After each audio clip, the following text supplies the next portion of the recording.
नमस्कार दोस्तों, स्वागत है आपका आज की बड़ी खबरों में। आज आप इस वीडियो में जानेंगे देश दुनिया की सभी बड़ी खबरें। सोने और चांदी की कीमतों में आई बड़ी गिरावट, 990 रुपये तक सस्ता हुआ सोना। जी हां, अंतर्राष्ट्रीय स्तर पर गोल्ड की कीमतें गिरने से घरेलू बाजार में दाम लुढ़क गए हैं। 4 दिन तेजी के बाद शुक्रवार को दिल्ली सराफा बाजार में 24 कैरेट शुद्धता वाले सोने की कीमतें गिरकर 52,500 रुपये प्रति 10 ग्राम के नीचे आ गई हैं। डिमांड गिरने से 1 किलोग्राम चांदी के भाव 990 रुपये तक लुढ़क गए हैं।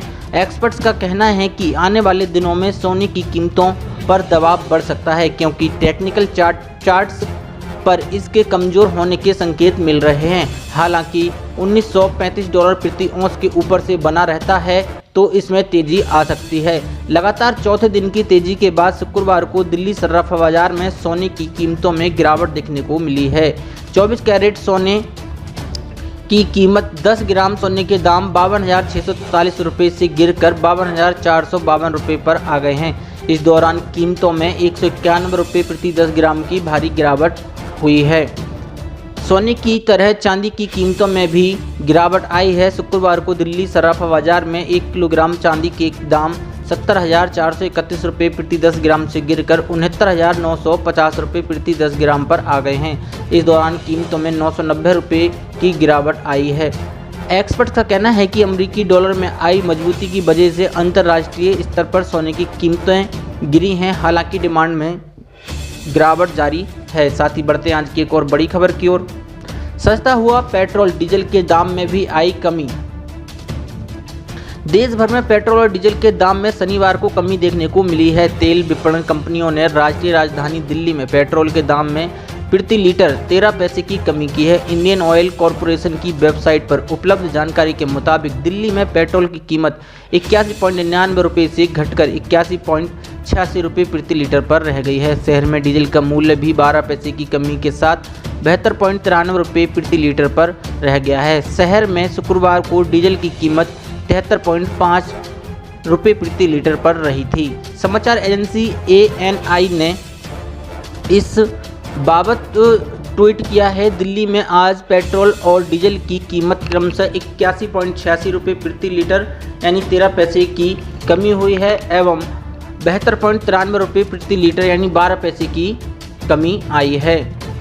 दिल्ली से सटे नोएडा में पेट्रोल की कीमत 82.19 रुपये प्रति लीटर पर रही। वहीं 1 लीटर डीजल खरीदने के लिए आपको 73.24 रुपये खर्च करने होंगे। गुड़गांव में पेट्रोल की कीमत 80.2 रुपये प्रति लीटर रही, जबकि डीजल का मूल्य 73.40 रुपये प्रति लीटर रहा। मुंबई में पेट्रोल की कीमत शनिवार को 88.51 रुपये प्रति लीटर पर रही। वहीं शहर में 1 लीटर डीजल खरीदने के लिए आपको 89 रुपये का भुगतान करना होगा। पश्चिम बंगाल की राजधानी कोलकाता में पेट्रोल मूल्य 83 रुपये प्रति लीटर पर रहा। दूसरी ओर डीजल के प्राइस 76 रुपये प्रति लीटर पर रहे। चेन्नई में 1 लीटर पेट्रोल खरीदने के लिए आपको 84.85 रुपये प्रति लीटर की दर से भुगतान करना होगा। वहीं शहर में डीजल का मूल्य 78.26 रुपये प्रति लीटर पर रहा है। बिहार की राजधानी पटना में पेट्रोल का दाम 84.43 रुपये प्रति लीटर पर आ गया है। दूसरी ओर 1 लीटर डीजल का मूल्य 78.18 रुपये प्रति लीटर पर रह गया है। लखनऊ में पेट्रोल की कीमत 82.09 रुपये प्रति लीटर और डीजल का मूल्य 73.14 रुपये प्रति लीटर पर है। साथ ही बढ़ते हैं आज की एक और बड़ी खबर की ओर।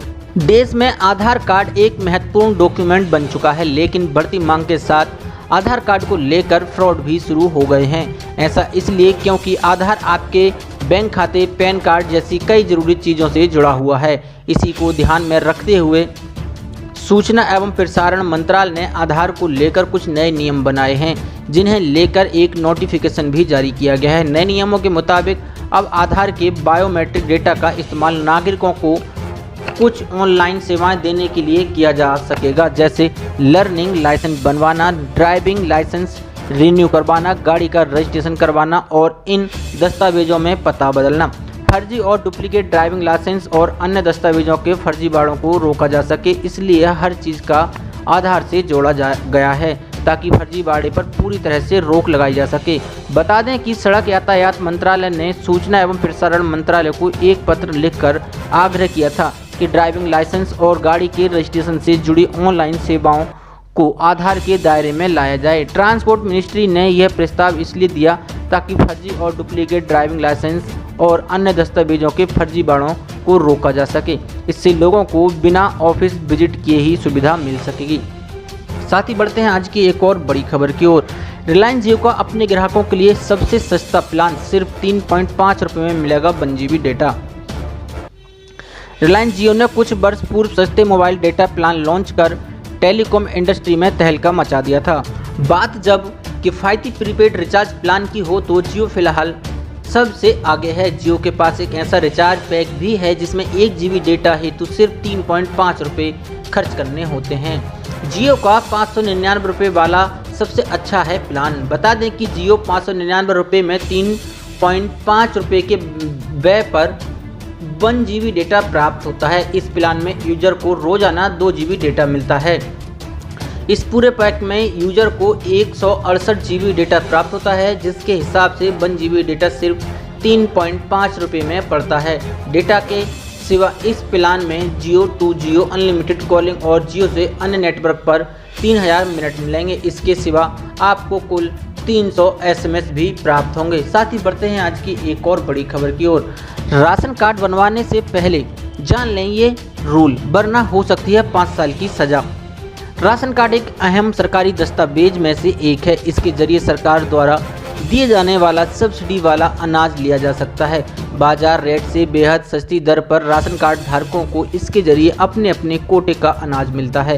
राशन कार्ड राज्य सरकारी द्वारा जारी किया जाता है। केंद्र सरकार के निर्देश पर राज्य जरूरतमंद लोगों को सब्सिडी के तहत अनाज उपलब्ध कराते हैं। राशन कार्ड बन जाने के बाद मिलने वाले फ़ायदे इतने सारे हैं, इसलिए हर कोई चाहता है कि उसका भी राशन कार्ड बन जाए। ऐसे में लोग गलत दस्तावेज देकर राशन कार्ड बनवा लेते हैं। ऐसा करना गैरकानूनी है। फर्जी दस्तावेज देकर राशन कार्ड बनवाने और फिर राशन लेने पर सख्त सज़ा का प्रावधान है। भारत सरकार के फूड सिक्योरिटी एक्ट के तहत अगर आप फर्जी राशन कार्ड बनाते हैं तो आपको 5 साल की सज़ा और जुर्माने का भी प्रावधान है। ऐसे में इस तरह के राशन कार्ड जाने और अनजाने में बनवाने से बचें, क्योंकि राशन कार्ड की दुकान पर भी असली और नकली राशन कार्ड की पहचान आसानी से की जा सकती है। इसके अलावा सरकारी जांच में भी आपके फर्जी दस्तावेज वाला राशन कार्ड स्कैन किया जा सकता है। समय समय पर स्कैनिंग कर लाखों राशन कार्डों को रद्द किया जाता रहा है। राशन कार्ड के लिए अप्लाई करने के लिए आपको अपने अपने राज्य के खाद्य एवं रसद विभाग के पोर्टल पर विजिट करना होगा। अलग अलग राज्यों के अपने अपने पोर्टल हैं। ऐसे में आपको इन पोर्टल में से राशन कार्ड आवेदन फॉर्म को डाउनलोड करना होगा। फॉर्म को अच्छी तरह से भरकर नज़दीकी राशन डीलर या फूड सप्लाई ऑफिस के पास जमा करना होगा। ग्रामीण क्षेत्र से तो फॉर्म को तहसील कार्यालय में जमा कर सकते हैं। इसके बाद 15 दिनों के भीतर आपका राशन कार्ड आपके एड्रेस पर डिलीवर कर दिया जाता है। साथ ही बढ़ते हैं आज की एक और बड़ी खबर की ओर। सरकारी कर्मचारियों को मिलेगा सैलरी कटा का पैसा वापस। जी हां, सरकार ने आदेश जारी कर दिए हैं कि जिनकी कोरोना महामारी को लेकर जिन सरकारी कर्मचारियों की सैलरी कट हुई है उनको अब वापस मिलेगी। सरकारी कर्मचारियों को अप्रैल से अगस्त तक के 6 दिनों के वेतन में कटौती का सामना करना पड़ा था। कोरोना संकट के चलते उपजे हालातों से निपटने के लिए यह कटौती कुल 1 महीने के वेतन के बराबर है। सेवा संगठनों ने इस वेतन कटौती को चुकाने के लिए हामी भरना शुरू कर दिया है। सैलरी कट का पैसा वापस मिलने की ज़्यादा उम्मीद है, क्योंकि चुनाव नज़दीक है और राज्य सरकार इस मांग को पूरा कर सकती है। ऐसे में कहा जा रहा है कि देय राशि को पीएफ के पैसे के रूप में वापस किया जा सकता है। वित्त मंत्री के कार्यालय ने कहा कि इस पर एक स्पष्ट निर्णय लेना बाकी है। इस फैसले से आगामी चुनावों के मद्देनजर कर्मचारियों को सरकार राहत दे सकती है। वेतन कटौती का फैसला राज्य के स्वामित्व वाले सभी उद्यमों, पब्लिक सेक्टर अंडरटेकिंग, अर्ध सरकारी संगठनों, विश्वविद्यालयों आदि पर भी लागू हुआ था। एक उप आयोग वर्तमान में सरकारी कर्मचारियों और शिक्षकों के वेतन संशोधन पर साक्ष्य एकत्रित कर रहा है। यह रिपोर्ट संभवतः दिसंबर में प्रस्तुत की जाएगी। उस स्थिति में चालू वित्त वर्ष में वेतन संशोधन की घोषणा की जा सकती है। वहीं कोरोना संकट के बीच तेलंगाना सरकार ने राज्य भर के सरकारी शिक्षण अस्पतालों में शिक्षकों के वेतन में वृद्धि के लिए एक आदेश पारित किया है। काफ़ी समय से लंबित इस मांग को 4.5 साल बाद पूरा किया गया। सरकार का यह फैसला ऐसे समय पर आया जब गांधी अस्पताल के डॉक्टरों ने इस मुद्दे पर हड़ताल पर जाने की धमकी दी थी और 2 महीने पहले कुछ दिनों के लिए आंदोलन भी किया था। नए आदेश के साथ सभी शिक्षण अस्पतालों में 2866 फैकल्टी मेंबर्स के वेतन 24% से 44% की बढ़ोतरी होगी। ऐसी बड़ी खबरों को देखने के लिए हमारे चैनल को सब्सक्राइब करें और इस वीडियो को लाइक शेयर जरूर करें। धन्यवाद।